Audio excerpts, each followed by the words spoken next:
bit about what this webinar is not about. It's not about making you a student in the next 30 days. And it's not about a technique that you might not know and you might learn it today and go apply. It is really about how we're going to help you to see the next 12 months and how you're going to take your school step at a time to make it there. So I'm going to start by telling you a little bit about the things you shouldn't be thinking about. So if you're looking at some of the stuff you're learning today, and at the end of the webinar, you're saying, man, I don't know any of these things, or I know some of these things, or I'm not good at some of these part of the things he's talking about, please don't get demotivated. Life is all about learning and experiencing. And nothing is better than always learning new things. So if you're not learning, learning something new every month, every year, you're not really experiencing it fully. So let me start by moving to the first thing, and that is, do you really see yourself to be successful? I think that would be really the first step. A lot of people do, and a lot of people don't. But I think you shouldn't start a business. You shouldn't start a business knowing that you're not going to make it. You should start a business and be confident that no matter how much learning you have to do, you're going to make it. So my example of starting my own business, when I had only 80 students, and I would go to all these seminars, I would take these courses, I would sit in the back of every room, but I would know at the end of the day, I'm going to be like the guy who has 300 students. I knew that I'm going to be like the guy who is making $1 million a year. So I had the confidence that I would get there, even though I didn't know much. I was a fighter. You know, I would teach great students who were really good at what they do, and I would help them to become their best in fighting in tournaments. But really, I didn't know much about the business of martial arts at the time. So do you see it in yourself? Do you think you will be able to do what you want to do? And if you do, this is where we start. Do you want to be a martial arts instructor or an entrepreneur? Really, you need to be both. And you might be very good at fixing cars and be called a mechanic, but should you open a mechanic shop? Not really. In order to open a mechanic shop, not only you need to be a good mechanic, but you also have to be a great entrepreneur. And what does it take to be a great entrepreneur? So if you say, yes, you can be both, these are the three things that I want you to really think about. Okay? The first step, be great with people. What does that mean? Out of all the entrepreneurs I've known, out of all the entrepreneurs I've ever known in my life, I've never seen people who are not good with people, whether the people they work with, so meaning their employees, their staff, or the people they bring on board as customers, whether they call them students or the friends who join them and buy something from them. One great thing about all entrepreneurs is that they are great with people. And what does that mean in a martial arts business? You have to have a lot of energy. You need to be an energetic person. Now, I understand that we're all different. We get up in the morning, and some of us feel the energy every day. Some of us feel the energy once every week. But when you get to your business, and when you put on that belt, and you make that knot on your belt, it's the time to bring out all your energy to the classrooms, to your staff meetings, to the talks that you have with your staff, your parents, and kids. Energy is the key. With energy comes more energy. You give people energy, they give you back energy. The second part is being positive. Running a small business is very difficult. You're going to hit a lot of challenges in your on your way. One day you think you're going to make it big time. One day you start getting up in the morning and not feeling too good and looking at your numbers and say, holy, I didn't do that well. It's so important that taking all the failures as a learning lesson and be positive about it. And go on out there the next day, again, making it into reality. So being positive when you are looking at your business, when it's down, when it's up. Being positive when you're dealing with people, as well as being positive when you're teaching a class. So they're all really important. At the end of the day, one of the reasons people come to your classes is because they pick up on your energy and they pick up on your positiveness. They go home and they feel good about themselves. And that's really key. I've told you this story before. I had a student. He was 7-year-old, and his mom was also training in my school. Every time his mother would go home happy, they would sit on the dinner table. The son would say, Mom, I know where you've been. And the mom would say, where do you think I've been? And he would say, you've been at Champions. And she would say, how did you know? And he would say, because every time you come from that school, you are so much more positive. You've got this energy about you. A 7-year-old could feel that positive energy. Imagine. Now imagine you can create a positive environment around your school. How do you do that? It really starts with you, the owner. It starts with the instructors. It starts with the staff. So it comes from you and it goes to everyone else. So that positive energy is really key. The third, most importantly, is let's look at it in real world of a martial arts school. What is the business you're in? Are you in the business of self-defense? Are you in the business of training and getting in shape? Are you in the business of fitness? Or are you in the business of being an educator and teaching the kids how to behave, how to be, and not only teaching them the sight? So when you take that part of a martial arts business, being an educator, then you see that's really important. Being an educator is what gets you going. Being an educator, what gets your school popular. Being an educator is what people talk about you. Being an educator is when a parent sits down with his son and knows his friends is behaving better because you taught him something that the other parents don't know about. And they want to come to your school and learn that as well. So being an educator is the key, and you have to make sure that stop just focusing on drills, better techniques, jumping around between programs, teaching karate one day, MMA the next, cardio the next day, and be an educator. And being an educator really means try to teach at least one thing in every class. So, you're sitting at the end of the class, bring all the students together, sit down, and teach them a life lesson.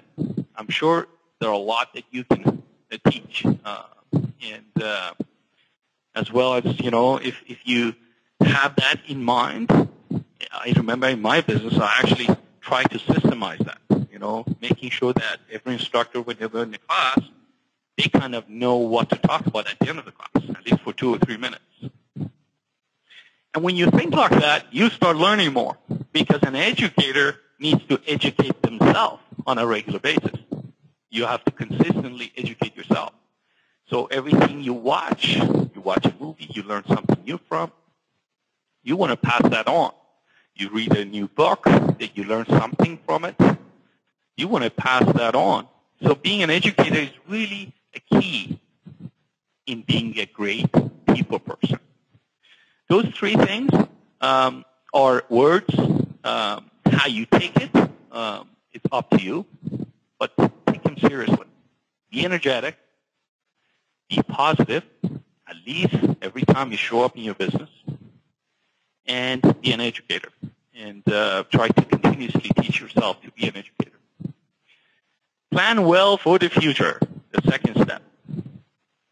How many people have started their business, their martial arts business, by first writing a business plan? Can you raise your hand so I can see this here? How many of you have started your martial, before you start your martial arts business, you start writing a business plan? Now, what is a business plan? A business plan is a plan where you're going to execute. Where are you going to open your school? Where should the location be? What is that area that you live in? How many family members live there? What is the level of income in those areas? Who are the competitors? How much should you charge? How many students do you think you will get the first month? How many do you think you'll get the second month? How many students do you think you will lose the third month?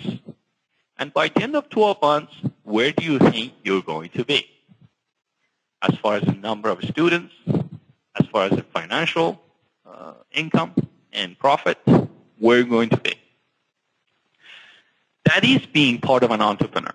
A business owner who doesn't make a plan for the future, and not necessarily future, I don't mean future in 5 years from now, but maybe 3 months from now, or 6 months from now, or 12 months from now. It's going to be hard for that business to grow. It's tough to run a business. You all know it. And without a plan, you just don't know where you're going. Monthly review. If you do make a plan, if you do become that person who makes the plan, first of all, there are a lot of information out there. There are a lot of books you can read. There's a lot of software you can do these things. And there are a lot of people that I'm sure you know that can help you with these type of things if you're not good at it. But monthly review of your plan is the key to see whether you are hitting your targets or not. Now, a lot of people might start a plan but never look at it again. How many people do you know that make a New Year resolution, but here comes next year, they make the same New Year resolutions, and here comes the next year, guess what? They'll set up the same New Year resolution. It's not good to just keep planning but not know where you're at and where you're going to be in the next 3 months. So reviewing your plan is the key. And how do you review it? You review it monthly. You sit down, you say, okay, I plan to get 5 students a month. Let me see how I did in January. I got 6 of them. That's awesome. So I can make 6. So maybe I should change my plan to be 6 students a month, not 5, because I'm able to do it. And if you got 3 of them instead of 5, you start thinking, okay, January passed. Instead of 5, I got 3. Let me see what is the lessons learned. What is it I learned from this? Why did I get only 3 students? Was it because I didn't get enough leads from my marketing efforts? Or was it because I just simply didn't answer the phone and I couldn't get these guys because I was never available and I was just running around teaching classes and telling myself that I am just too busy to do everything. So monthly review teaches you on a regular basis to see how you're doing. And I suggest you document that. Honestly, if I look at some of my plans and the reviews that I've done, I kind of document everything on a regular basis. It's like reading my own journal. And I go back and I read and I see things that I did achieve and I look at things that I didn't achieve. And sometimes looking at them, I just laugh. I laugh at the way I was thinking maybe 5 years ago. So it's a great idea for you to document things. And goals and targets is the next step. Now make sure your goals and targets, first of all, are realistic. And number 2, they are something that you can accomplish. So if you say, I want to get 10 students every month, and you're getting really 2, that's to me is not realistic. But if you're getting 6 and you want to get 8, that's realistic. So try to set realistic goals for 2 reasons. Number 1, it doesn't make you disappointed. So the next month you're more happy to do it. And number 2, it's more realistic for you to accomplish those goals. And And we all know, we teach our students, we have, whether we have 12-step programs in our school, teaching from white belt to black belt, or you have 10 ranks in your school, what are the ranks really all about? Ranks are really psychology. I would call them the student psychology. You help the students mentally, emotionally, and you set targets for them. And you help them to accomplish those goals a step at a time. And so how do you do that for yourself? Do you have ranks for yourself? Do you know when are you going to be a green belt martial arts school owner? And when are you going to be a black belt martial arts school owner? And what does that look like? Are you going to be a black belt martial arts business owner when you have 300 students or when you have 500 students? And how do you set your goals and targets? So without that, it's hard to know what to do. The life is busy with family, with friends, with challenges in life. And, if you don't have a real target, you don't know which way to go. Are you going to go left, right, backwards, forwards? Where are you going to go? So having these targets is the key. It also helps you to know how hard you got to work. If you have a goal, you know how hard to work and where you have to put your hours and where you have to prioritize. If you don't have goals and targets, then you're just moving forward every day, and you're moving in life, and years goes by, and you don't know what went right and what went wrong. So I think it's important for you to be able to set these goals and set a target. So last one. There are a lot of people who make plans. You probably have made plans that you never stick with. And one of the reasons I said you should set up realistic goals is because I want you to stick with them, right? Now, you're great with people, you make great plans, but if you never accomplish anything, how the hell are you going to succeed? If years going to go by and you still have 50 students and you still have 70 students and it's never growing and it's never getting less, there's something wrong with you executing your plans. So execute your plan like crazy. Every day, you're going to know, once you have a target, what to focus on. And because you're a small business owner, and like everyone else, including myself, you're going to have hundreds of things to do. You're going to learn how to prioritize them. Because I can't possibly do 10 things in one day, can I?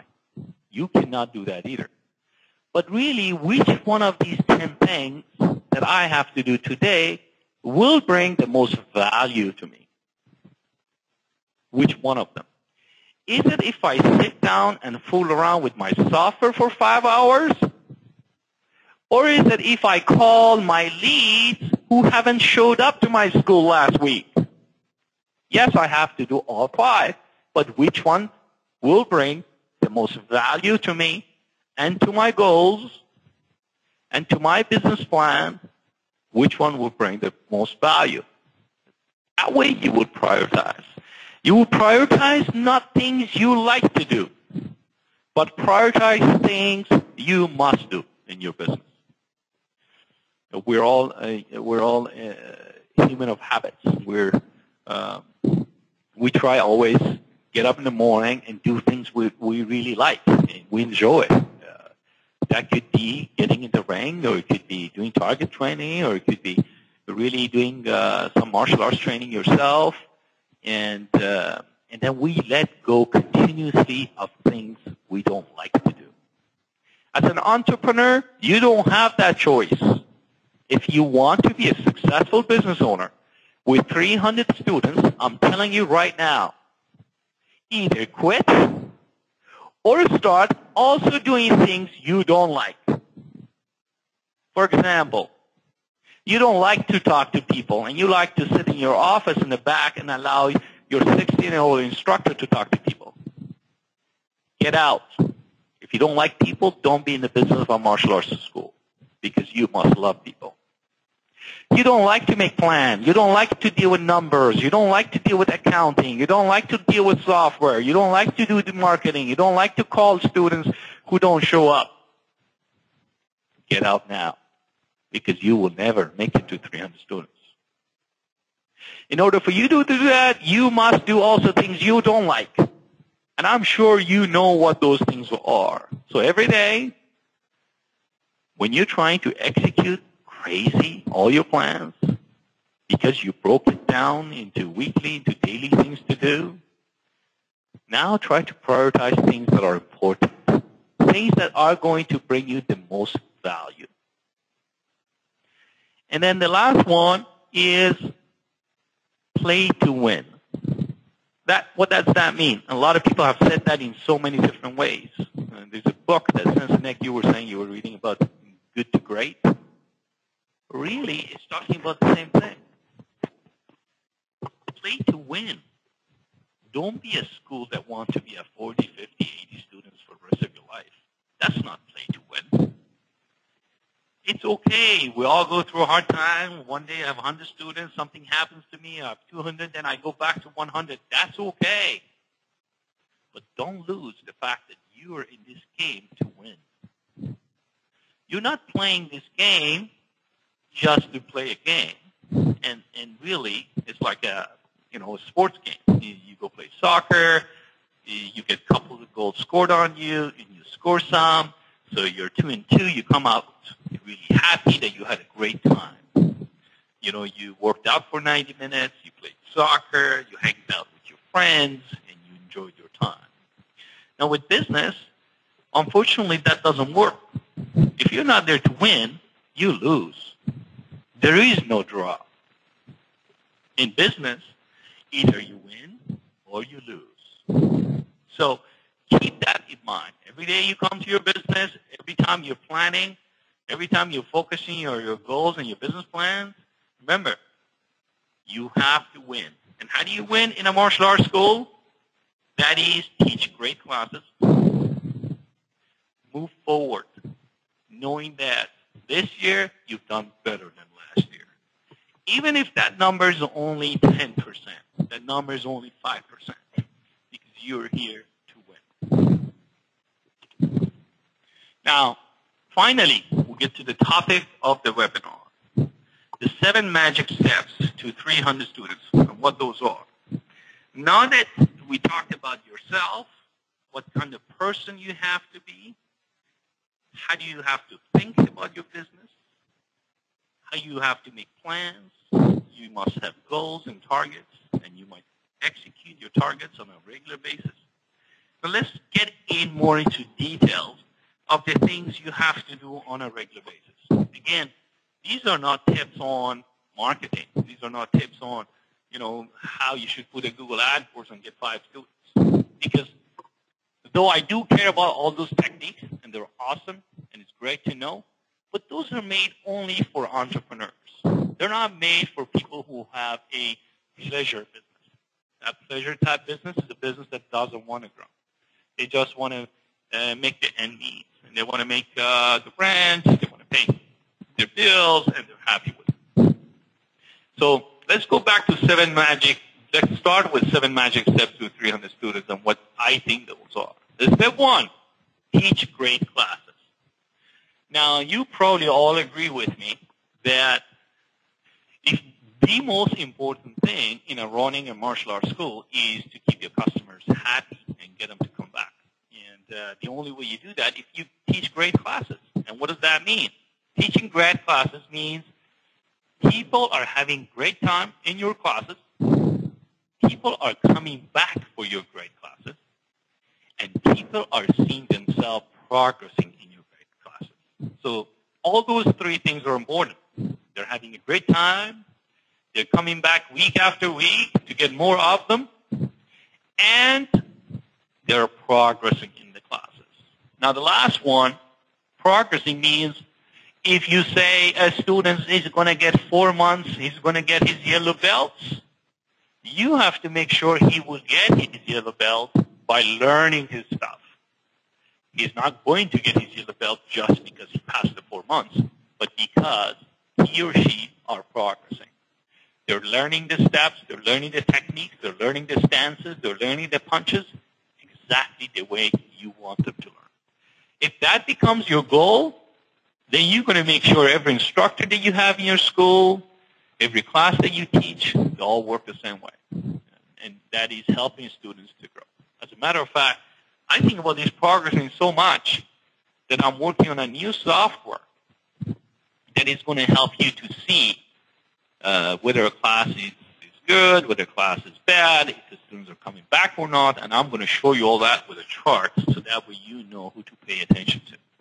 And whether the students are actually growing and progressing and they're moving from one build to another and they're actually learning stuff. So second magic step is use the ABC system.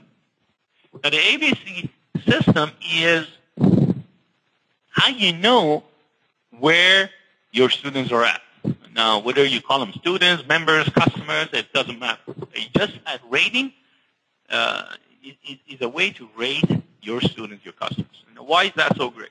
Because every time you rate your customers, your students, you know where they're at. You know what kind of schools you're running. You know whether this quarter, last quarter, this year, you're doing better than last year or not. So this very basic, simple system is going to show you and help you what type of business you're running. I can actually look at one school only at their A and B and C rating and tell them exactly how this business is doing. I don't need to look at the financials. I don't need to look at the expenses or the loss and the profit. All I have to look is how many students got, how many B, and how many C. Then I'm going to divide that into classes. Which class has the most C students? Which class is the most non-active students? Then I can also go drill down more into which instructor has the most C students, which instructor has the most A students. And that tells me everything about that classroom, about that school, and about that instructor. Because you rate your students based on what? Based on how great they're doing, whether they're progressing or not, if they're coming to your school or not. And one of the best ways to really measure that is whether they're coming back. And we have created with Perfect Fund a great system for ABC, which will automate it. So I hope you are actually using that system and it's telling you how your business is going. And you're reviewing that every Friday. So step 3, duplicate yourself. We're talking here about how to have 300 students. It's a different beast. If you right now you're running 125 students, moving up to 200 to 300 students, every step of the way you're going to need to learn new things. And every step you would need to learn how to change some of your processes. Giving service to 100 students is way different than giving service to 300 students. In my school, we have about 600 students. And running a 600 student school is completely different than running a 100-student school. The way the instructor training is, the way the courses are, the way the services are, the way you keep the students coming and going and keeping attendance and making sure that your marketing continuously keeps bringing the students into your school is the key. If you have 100 students and you lose, as an example, 10% of them every month, that's 10 students a month.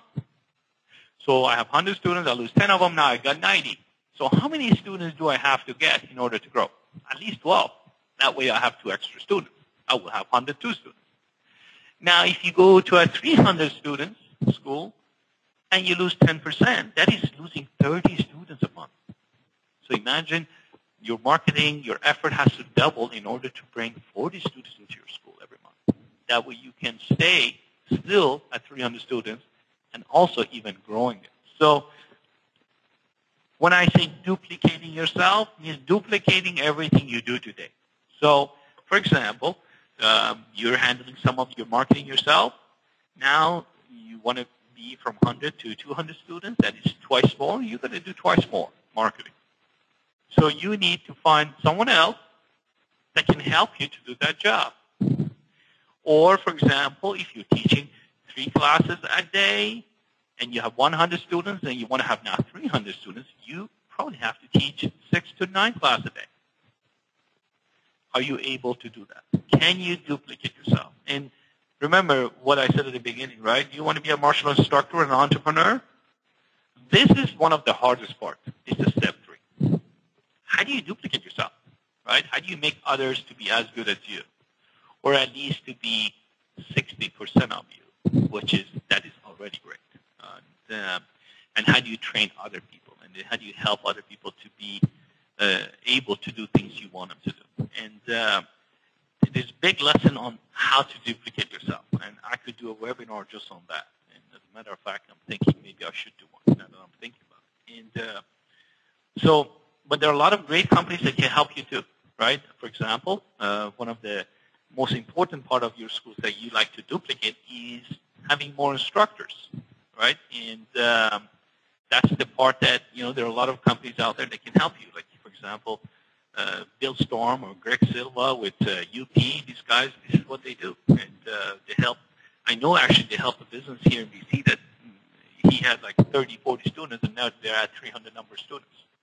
And they stuck with these guys, and they really helped them through all that work to be and to get there. So again, step 3, let's keep that as it is. You probably have some ideas of how to do things, and if you need more help, let me know. I can set you up with at least some actions that you need to take next. Step 4, more students, more classes. We talked about that briefly. A lot of school owners who teach all the classes themselves, and by the end of the day, when it comes to 9 p.m. at night, they're really tired. All days gone past, they haven't seen the sunset.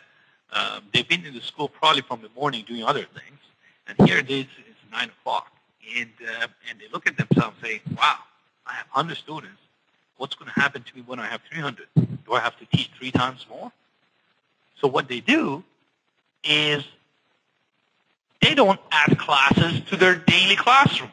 So for example, if they're running a class for 1 hour and they've got half an hour between and they're running another class, they don't shorten the classroom to 45 minutes and then add another class right after. Or if they have 2 rooms, they would not run 2 classes at the same time. And why do you think they wouldn't? That's because they don't have anybody else to teach those classes. And at the same time, psychologically, every time you want to get more students, you start thinking, shit, if I want to teach more students, then I got to work more. And I really don't have the bandwidth to work more. I'm already working 12 hours a day. So how am I going to teach another class? So what happens is they fill up a class with lots of white belts, and they keep doing marketing and to bring in more students with white belts. So a class, all of a sudden, from 10 students, it turns into a 20-student classroom. And from 20, it turns into a 25-student classroom, and they're going to lose the students. So take, please, the step 4 very seriously. I know I'm talking about it very briefly, but please take it seriously. Look at your class scheduling all the time. It's actually a technique, right? It's a business technique. If you look at it and know successful schools, how they run their schools successfully, one of the techniques they're really good at is that. Right, how to schedule classrooms and move around the classrooms and making sure that now they have more and more and more. Now that we're at the 600 level students in our school, we kind of have settled, right? But I remember when we were at 500, we wanted to move to 600. We had to juggle again and move things around. So we have 2 or 3 training rooms, and we had to juggle that around. And I never forget that when I had 100 students, and I was teaching in a 1,600 square foot place, and I'm thinking, man, how am I going to teach all these students in this 1,600 square foot? How am I going to fit them all? I had like 125 students there. And it seems that it was maxed out. But really, I didn't know the technique of how to fit more students within the same time of 4 o'clock to 9 p.m. And of course, I wasn't teaching Saturdays or Sundays. We had more of an open training times at those times. And so 2 days of the week was getting wasted, which it didn't need to. But the reason I didn't, partly was because I knew I had to teach those classes.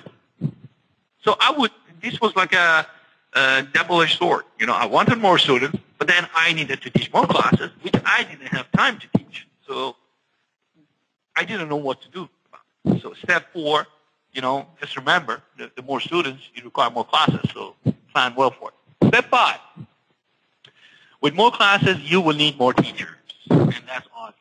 Right? And if you are in a school that's teaching 60–70% of your students are more kids, you're going to have more of a hard time to get more teachers. And that's normal.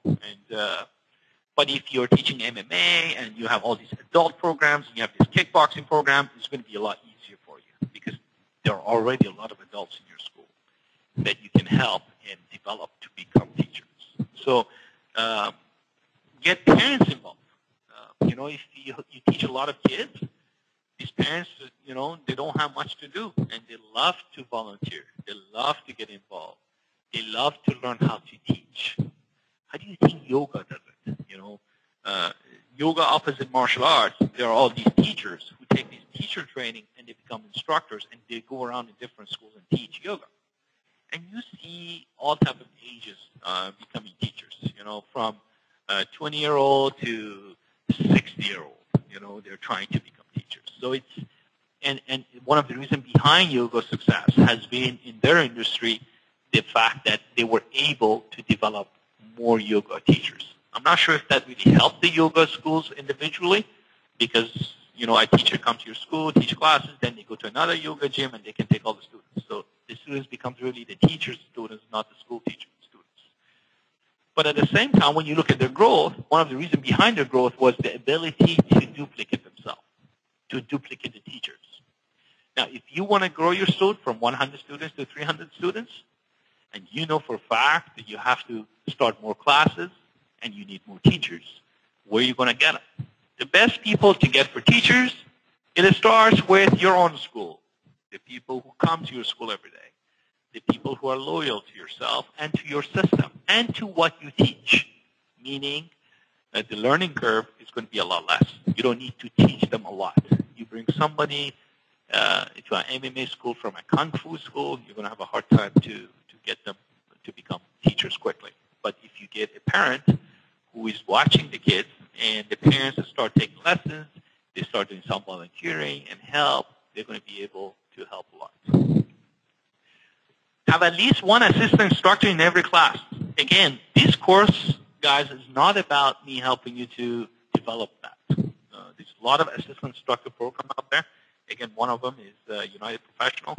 Talk to Greg, talk to Bill about their programs. They've helped other people, and I know for a fact it has worked. So try to develop an assistant instructor program. For my school, I've got one, and we call that assistant instructor 3, 2, 1, and then we get the students involved early when they're orange belts. They start coming volunteer. They don't do anything. They just stand in the classes, right? And then sometimes they help with the little kids, and sometimes they help with the white belts on small stuff. And then as they grow, they become green belts. They continuously volunteer help. So by the time they're black belt, they are great instructors. It really takes a long time to become a good instructor because it's not all about just teaching or knowing the techniques yourself. It's about also teaching those techniques to others. I remember I hired a world champion kickboxing. I don't want to name him. He came to my school, and I asked him to teach a student a front kick. And he was fighting all over the world, in Holland, in Japan, and he could not honestly teach a simple front kick. While in the ring, he would knock other people out with front kicks. And I was shocked seeing that how a world champion cannot really teach another person one of the basic technique of martial arts. And one of the reasons was because he wasn't breaking it down into steps. He wasn't teaching it like a teacher would. He was teaching it like what he would do. And being a teacher takes time. It takes practice. And so the earlier you start this assistant instructor program in your school, the more chance you'll have to duplicate yourself in the classrooms to get to your 300 students mark. That it's your goal. So whatever you do, start thinking about it early. Don't let the days goes by and you don't have any program in place or you don't know what to do. All right? So I give you some ideas here. But most importantly for you to know is it's one of the most important things for you to do if you are at a lower student level at this time. Now, so have a proper assistant instructor training program. And I already talked about that. Now let's go back to the sixth step. Now, step 6 is understand numbers and statistics. in my experience dealing with martial arts businesses and the school owners, that probably is one of the things that they don't like at all. And I see actually more educated school owners that are coming now, opening up schools. They're into technology. They understand technology. They understand numbers. They're finance people. And that's one of the reasons that some of these multi-location schools are really growing, because now they're running their business like business-like, and not just as a training place-like. And step 6 is not necessarily loving the numbers and the statistics, because some people naturally love them, but at least understand them. And so let me go over some of the stuff with you and how we look at things, okay? Now, if you have 100 students, right, how many staff members would you need if you want to get to 300 students? In my opinion, the first 100 students, you definitely need 2 full-time staffers. Why not 1? Because 1 is going to get you to 100, and then you go back to 80, then you go back to 90, then you go back to 60, then you go back to 100, but you'll never get to 120. Why? Because nobody's there to help you. So you'll be running like crazy 12 hours a day.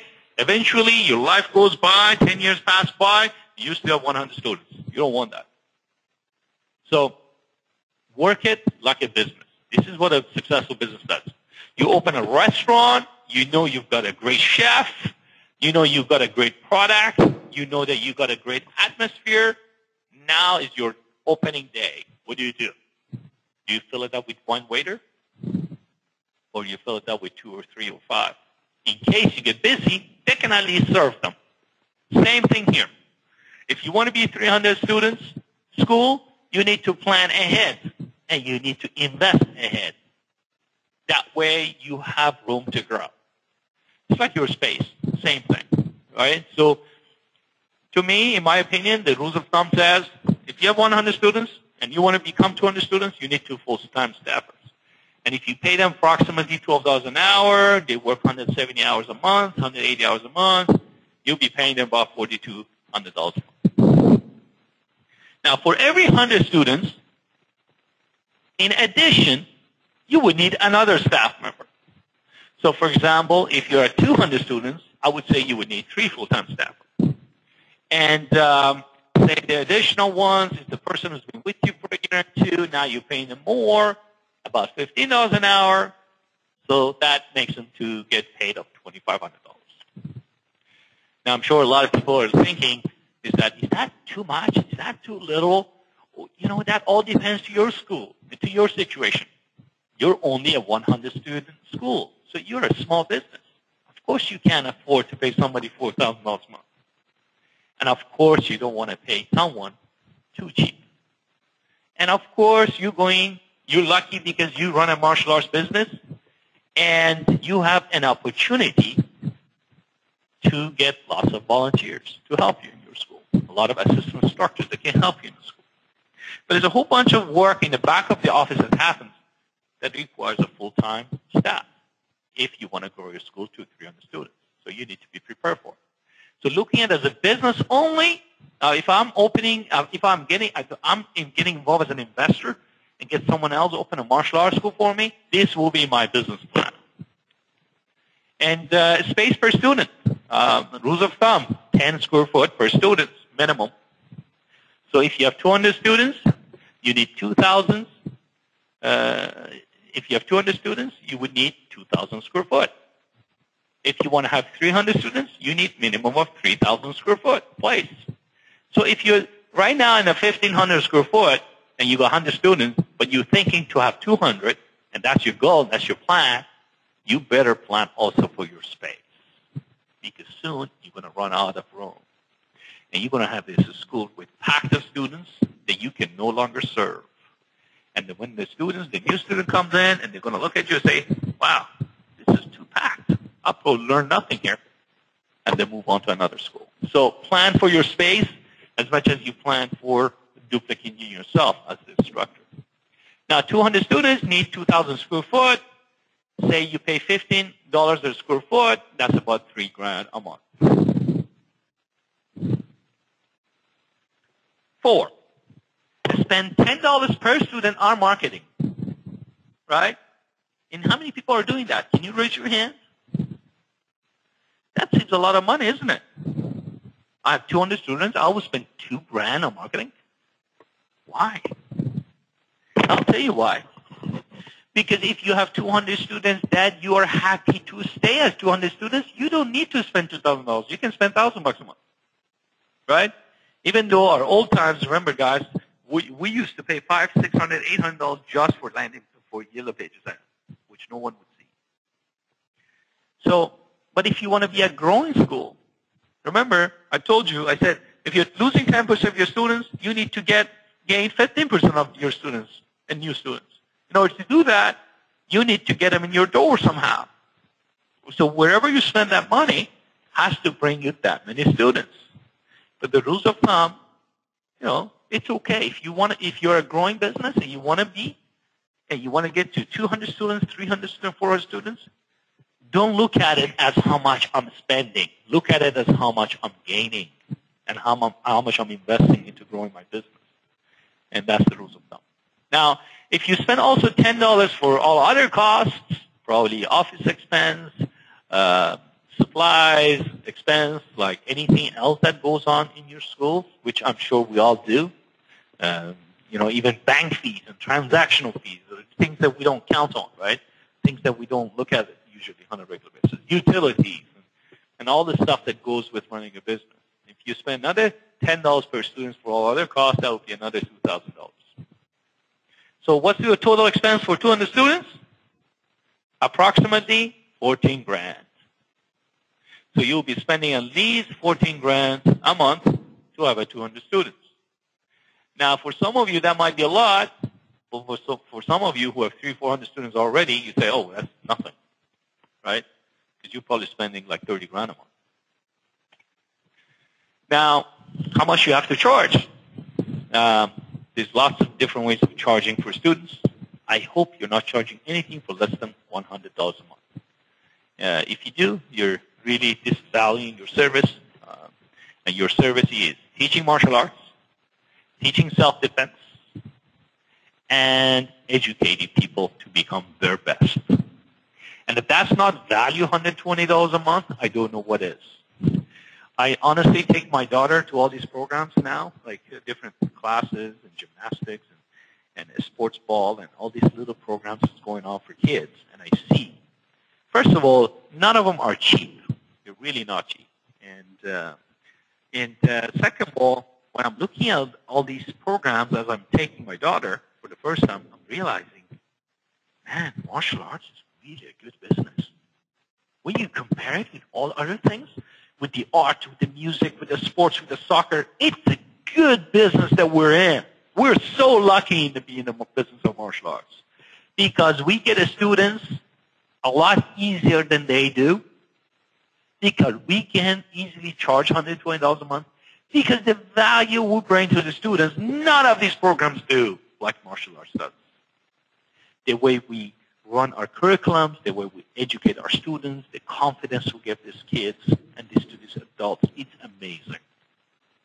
$120 a month is nothing for a social service. If you don't think you deserve that, maybe you should look at yourself and the way you're teaching classes.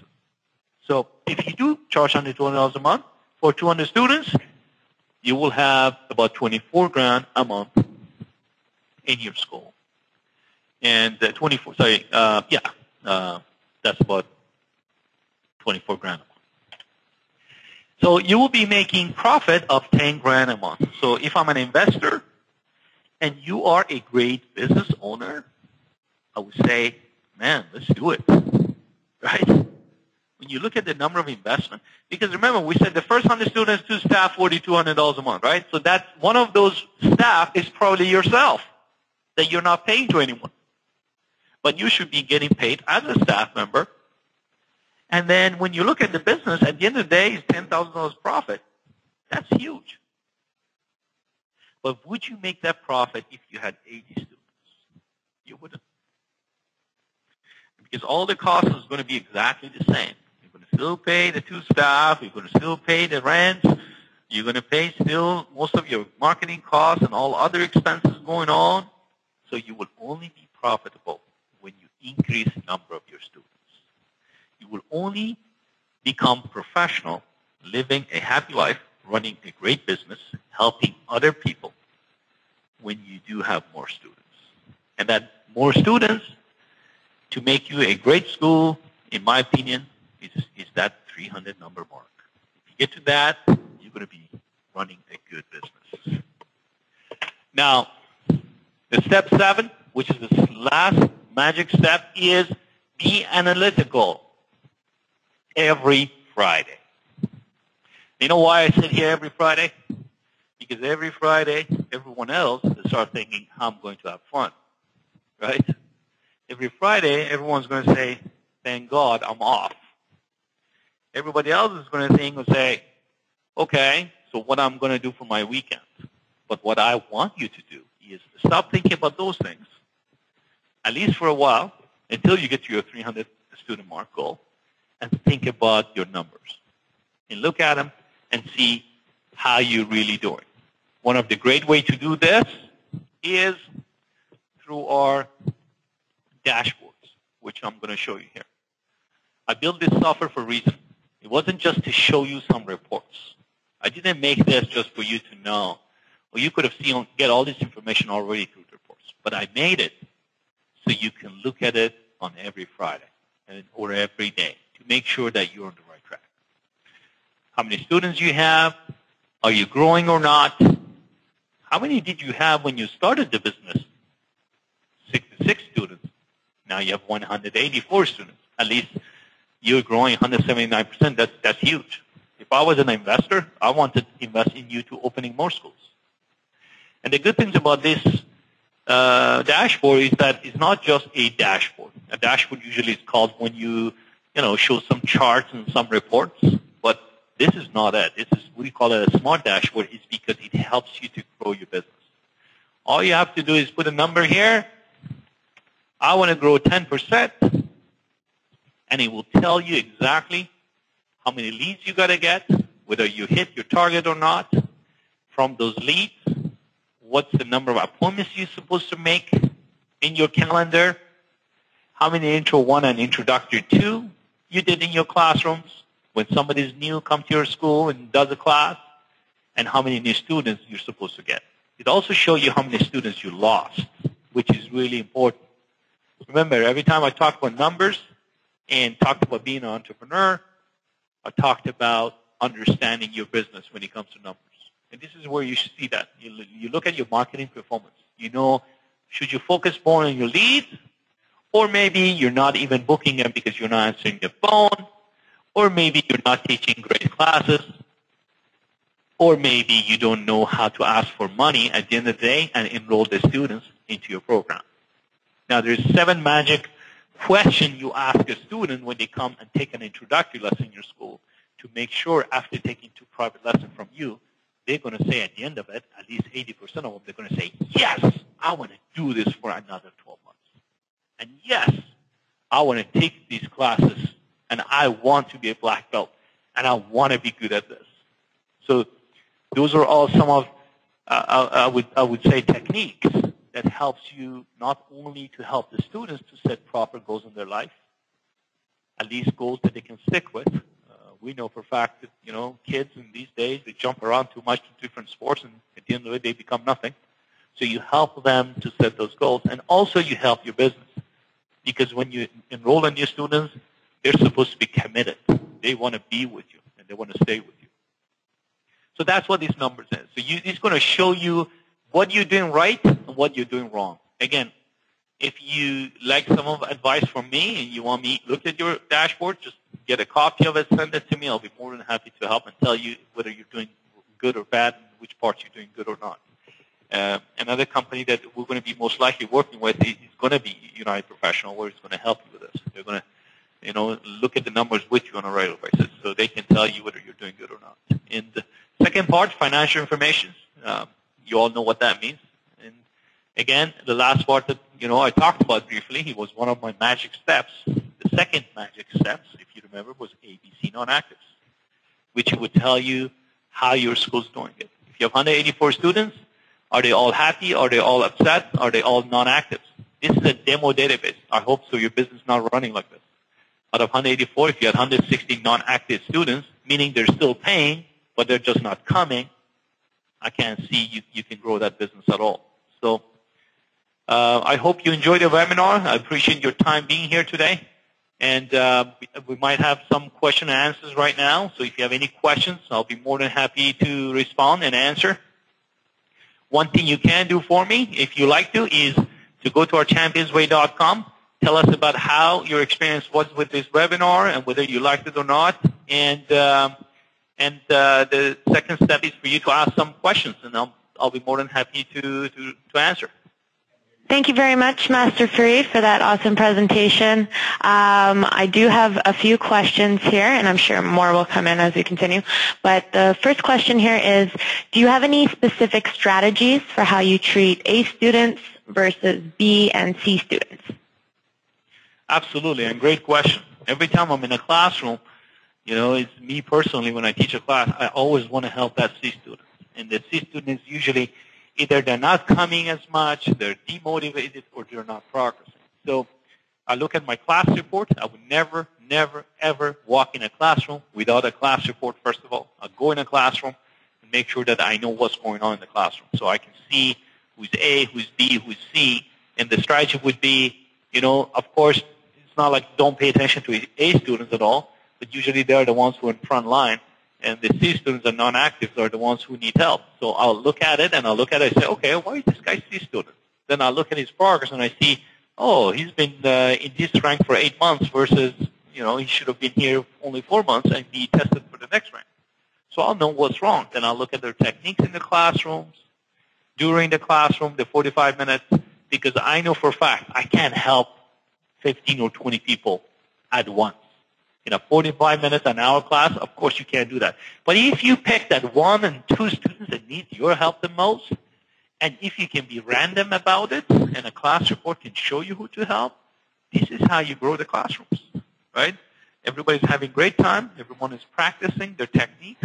I'm teaching the right curriculum in the classroom. I didn't just go out there and teach. No, I'm teaching them things they need to know specifically so they can grow to the next rank. And then when I visit and look at the C students and non-actives or B students, I know what their needs are and what are the things they're not good at. So what we've done in our schools, we have a stripe system. In the stripe systems, we have 4 stripes between each rank, and each stripe means something different. So when I look at the students, I look at their stripes and look at what they know, I look at the rating, I know for a fact what their needs are. So I can start helping them with those things. Even if I pat them in the shoulder, in the back, encourage them, have a 2-minute chat with them to why they're not showing up in the classroom or why they're not coming to school. Is everything okay in their life? That goes a long way. Perfect. We have another question. What are the 7 questions to ask new leads? Okay. That's the thing I didn't want to respond. That's a magic question. Some of the 7 magic questions is basically one of the ones is after they come to your school and do introductory lessons with you. This was a system developed by EFC, Mr. Coquinos, and he would always talk about, if you are signing up a student, make sure you sign up somebody who wants to be there. And the reason behind the question was basically that. So, for example, one of the questions is, do you have any injury that might stop you from training? Because you don't want to do 2 private lessons and find out at the end of the day that they've got knee issues and the doctors have told them never do martial arts, right? So you want to deal with these issues ahead of time during your private lessons. So that's one of the magic questions. The second magic question would be, so are you going to be in the area in the next 12 months? You don't want to find out at the end of the day that it's summertime, they're here on a vacation, they're just visiting a family, and they're not going to be here. So you want to ask those questions first. There's a whole bunch of questions that has been prepared for you to know, and also pre-frame the students in the introductory lesson. So by the time you get to the extension conference where you want to actually extend them to enroll them to your regular program, they're ready to go. And the other question is there anybody else that's going to make a decision for you to come here? For example, who's going to pay you for your bill? If you decide to continue here, who do you think would be the person responsible to pay your tuition? Is that going to be your mother? Is it your dad? Is that your wife? Is it your husband? The funny thing is I asked this question actually from a student, And he was a 45-year-old man. And I asked him the same question. He smiled at first, and he said, you know what? My wife. I said, your wife? He said, yeah. I said, why? He said, because you know what? We all make decisions together, whether we do things or not, and our budget is done in our household through me and my wife. So she's the one who's going to actually pay for it, and we're going to make decisions together. I said, okay, that's great. And because of the magic question, I'll find that on the introductory one, I was able to tell the person, can you bring your wife with you the next class you show up? Because that's very important. Because you want to always talk to the decision maker at the end of the day. You don't want to teach a student everything you know. He or she goes home, whether they're a child or an adult, and find that they're talking to someone else to make a decision. You want to be there when they make those decisions. So it's better if you invite them to be there. The parents, the uncle, the grandma, the wife, the husband, so it doesn't matter. So some of these questions are actually designed to pre-frame the students, and some of them are designed for you to know where the state of mind of that student is. Another question is, after you've done all these things and you trained them and you gave them the confidence that they can do this, you would ask them, do you see it in yourself to become a black belt one day? It's such an important question, right? Do you see it in yourself to become a black belt? And a lot of people actually really think about that, right? Do I see it in myself? Can I do this? If they say no, then you want to find out why they don't see it in themselves, right? It's so important for you to be there and asking these questions. You don't want them to go through all these questions in their head without you knowing whether they're going to be able to continue to do this or not. And another question is, are you going to be able to commit yourself for at least 4 years? As soon as you say that, the student will say, what? In their mind, they're going to say, 4 years? Wow. He wants me to commit for 4 years. That's a long time. But asking that question is going to set their mind that, hey, this is a serious school. They want me to be here to really get my black belt. And then when you introduce the idea of registering them only for 12 months, they're going to say, wow, this is good. I can do this. Though you asked them originally, can you commit yourself for 4 years? Then you're going to say, you know what? We like you to commit for 4 years, but I don't like to register you for 4 years because I'm not sure if you're going to stick with it or not, but I need you to at least commit for 12 months. Then it's like, it's a good thing, right? And most people would not say no to that. So all these questions are designed in your introductory lessons to pre-frame the students and also to help you to know where the student's state of mind is at. Next question.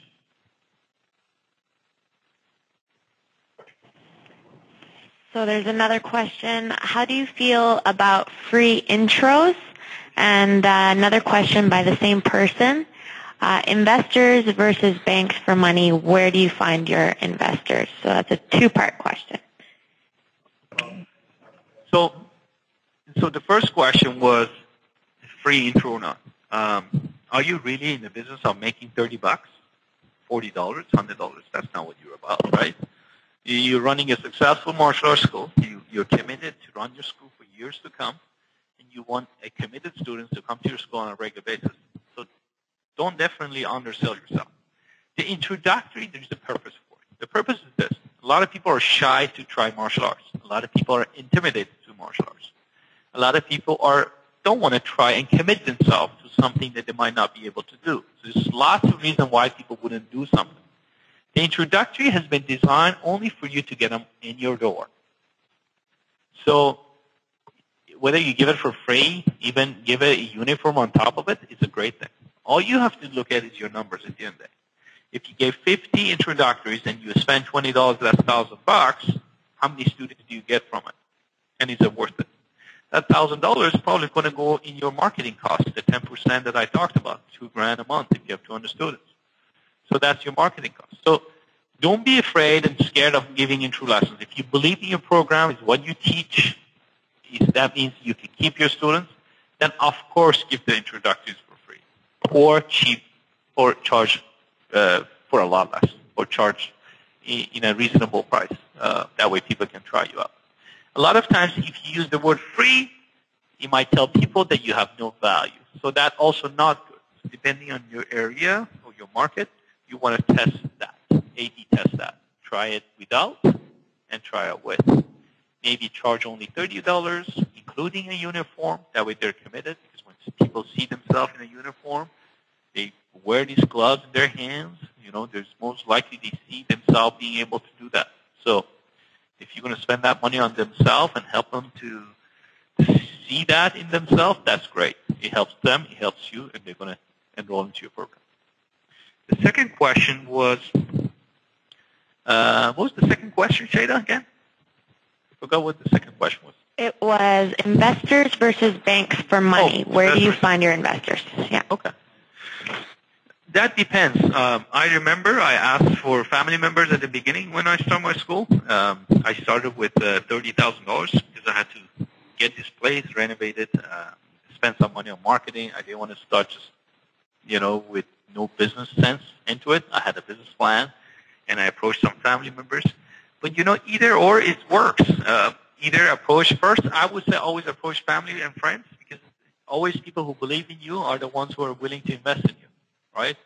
And second, go to strangers. And strangers are banks, and banks are going to be wanting some assets from you and see whether you could be successful or not. So it's a longer process for you to really convince them whether they should give you money or not. So, I would say it starts with family and friends. And don't think because they're investors, you can set them up in a way that pay them by interest or paying them first plus something. They don't need necessarily to own your school 100% or some percentage of it. So it all depends how you organize it.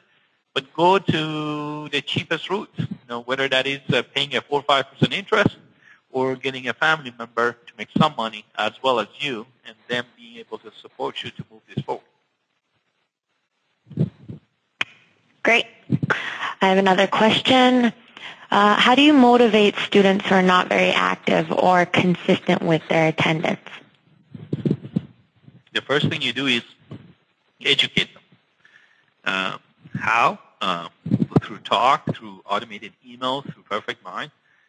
Because you have these ABC non-active students, you should set up all your emails that you send out. Send stories, tell them about success of other students, tell them, encourage them on the while they're getting to their next belt, and tell them what it takes. But most importantly, when they are in the classroom, run your class reports, know it's ABC, and pat them on the shoulders and talk to them and let them know. But the best way to motivate the students is always, again, do an introductory for them. What did you do when you registered them originally? Remember, you sat down with them, you gave them a private lessons, you pay attention to them, and you also resolve all the issues they had in their head. So when a student wants to quit, it's the same thing. They want to quit because they either don't see it yet in themselves to be able to do things. If you're having a great time and you're learning how to ski, are you going to quit? Of course not. When are you going to quit skiing? When you keep falling down and getting cold and injuring yourself. This is when you start saying, I should quit. Right? So if a student is having fun, they're learning, they're progressing, why the hell would they want to quit? They're getting better. And every time they're getting better, people don't quit. It's like a business. Every time a business owner is not succeeding or not making money, or he's reducing his income is reducing every month, they start thinking, I should do another business. No. You should stick with your business and make it work. Because if you go somewhere else, you fail too. Same thing with students, right? So you need to be there for them. You need to talk to them, make sure you understand what their needs are. Maybe set up meetings, actually one-on-one meetings for like 15 minutes, right? And talk to them. Invite them to come to the school during the times you're slow. Say, hey, can I talk to you for like 10 minutes, 15 minutes? And then find out what's going on. You practice this, I'm telling you, you're going to get good at it. I remember I had two sisters that I was teaching, and one of them never needed motivation to talk. One of them never needed push. The other sister, who was 2 years older, she wanted to quit on me almost every single belt. So she went through yellow belt, she wanted to quit. Orange belt, she wanted to quit. Green belt, she wanted to quit. Every belt, I had to sit down, talk to the mom, talk to the daughter, and find out what's going on. Finally, I brought her up to brown belt. And that is, I'm talking about like 4 years later. Because in my school, our black belts don't get the black belt unless they've been there for 6, 7 years. So when she gets to brown belt, I said, you know what? I'm not going to motivate her again. And that was on purpose because I didn't want to give somebody a black belt if they don't have the self-discipline. The other sister, I needed to do anything. The day I stopped thinking to motivate her was the last day of her training. And honestly, this is the exact truth. She quit on me. She never did it again. And she regretted because now she's obviously, she's in her 30s and that she never finished her black belt. But that's people, right? You motivate them to a point. But at the same time, if you think you're going to run a successful school and people are going to become non-active and just let them, or they're not going to be motivated, just let them, of course you're not going to help them to succeed. Part of you educating students is educating them about not quitting. So you need to have lots of lessons that you know, that you've learned, that you can talk about. Well, a lot of articles that you need to read, a lot of educational things that you can do for them. Now, whether it's through email, on a regular basis, social media, whether you can automate that in your school, or most importantly, talking to them every day in the classroom when they show up. That's another reason why you look at a class report, because you want to know who those guys are. Next question. How do you know when you should start spending money on online advertising like Google? It's simple. Actually, the good things about today's marketing versus 10 years ago or 20 years ago is the fact that you can get results immediately, or you will know immediately. On Google AdWords, you spend $10, you know whether it had results or not. You spend $200, you know whether it had results or not. In the past, if you would do that with Yellow Pages, you had to write a contract, pay $700 a month for 12 months, and then you had to measure it, and then you would know. In today's world of digital, it's so much better. You guys who are new school owners, you're so lucky, honestly, because you can see immediately whether you're getting leads or not, right? So if that's your problem and you're not getting students in your school, start spending money, right? But before you want to try AdWords, have you tried other things? The most important thing is to be involved in your communities. Do you do any demos, or do you go to any schools and try to do classes for them for free? Do you do volunteer out in your community? Because events is another great way of bringing new students into your school. There's this Lululemon shop in our area that sell yoga equipment, and I see them. Actually, they're a retail shop, and I see every once in a while I see a couple of people like outside doing yoga moves in front of it. Can you imagine what kind of attention that store gets compared with like other retail store? Like, it's huge. People look at it and say, "Wow, what's the store?" Now, have you done that in your school? I used to, honestly, when I had like 100 students, every week I had students in front of the school, almost corner of the street, doing demos. Fun stuff, hitting targets, going out summertime for a run with the whole classrooms. You want to get out there as much as you can in your community. So if you've tried already those things, and you've done your email marketing, and you've done your SMO with Sense and Neck, which are essential to really run a business these days, and have tried our marketing services, and you want to do more, and go for it, right? And do the AdWords. But more important than AdWords is search engine optimization.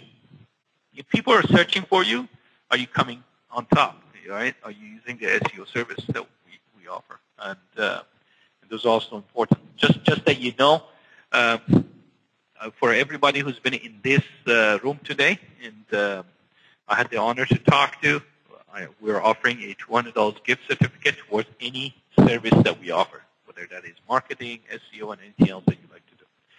But again, back to your questions. You want to try some AdWords? You have $100, $200 to waste? Why not? Go for it. At least you learn something. Great. So the next question is, how can you best use your website to engage people who visit it? Content, content, content. Fresh content. Google loves content. right? They give you a lot higher rankings when you have content. I hope you're using the lounge.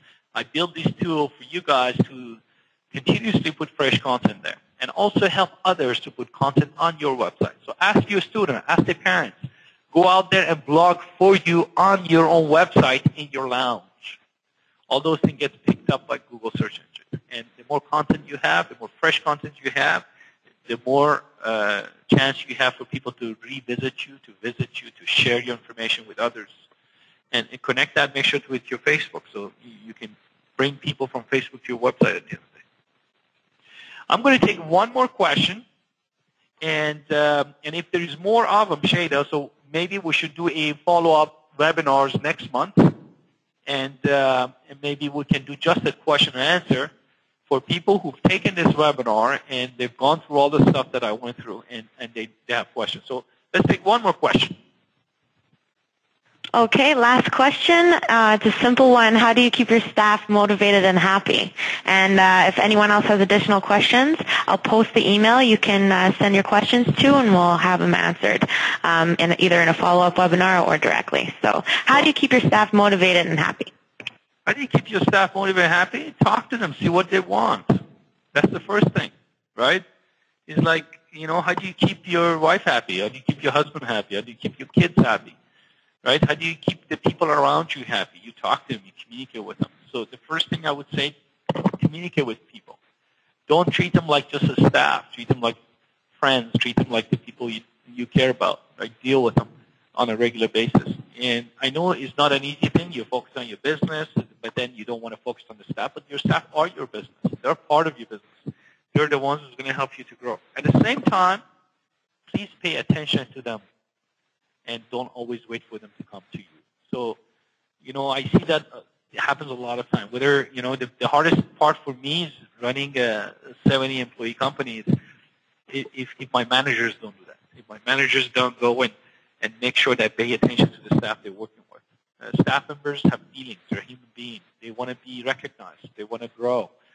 They want to help you to accomplish things you want to. They want to have goals. They want to work with you. So it's not all about money. About paying attention. So if you pay attention to what their needs are, whether that is money or recognitions or maybe they just want to learn more, give it to them. This is how you grow your business, by growing your staff. The more they become, the more you become. Never be afraid of them becoming more and they're going to leave. Don't think like that. If they're going to leave you because they became more, they better go now because that's the kind of individuals they are. It has nothing to do with you. It doesn't say anything about you if they leave. It says a lot about them not being able to communicate with you. So listen to them, make sure reward them, and think about them as much as you think about yourself. At the end of the day, every business that you've ever seen to grow, it's been always about the teamwork, right? You can't do it by yourself, so you need people. And those people, if you respect them as your partners in business, and partners doesn't necessarily mean share partners, they could be your partners helping you to accomplish that job. And they're still your partners. If you treat them in that sense, you'll be treated back with respect as well. At the same time, don't disappear on them. This is your business. You know everything about it. Don't ever think that you're going to have staff members that are going to run it for you. It's impossible. At least not for a small business. For a small business, up to 300 students that you're trying to get to, you need to be there. You need to be involved. You need to know what's going on. You need to learn the stuff yourself. So try to lead your staff, but don't try to give everything for them to figure out on their own, because that's one of the biggest mistakes that small business owners make. And at the end of the day, they won't get results and they blame others. But the only person should have been blamed is the owner himself or the CEO themselves. So take responsibility and pay attention and communicate. Thank you very much. I'd like to thank all of you for joining me today. Again, if you have any comments, please go to our Facebook page and comment there. And I appreciate your time again spent on your day and being the webinar. And hopefully we can do another follow-up webinars next month for question and answers. Thank you all. Thank you very much, Master Farid, for the webinar. Just to reiterate, if you do want to take advantage of the $200 gift card, please email us, marketing@championsway.com. And also, this webinar was entirely recorded, and we will be posting it on our YouTube channel next week. If you can't find the link, again, marketing@championsway.com, I will send you the link. Thanks very much, everybody, and have a good day.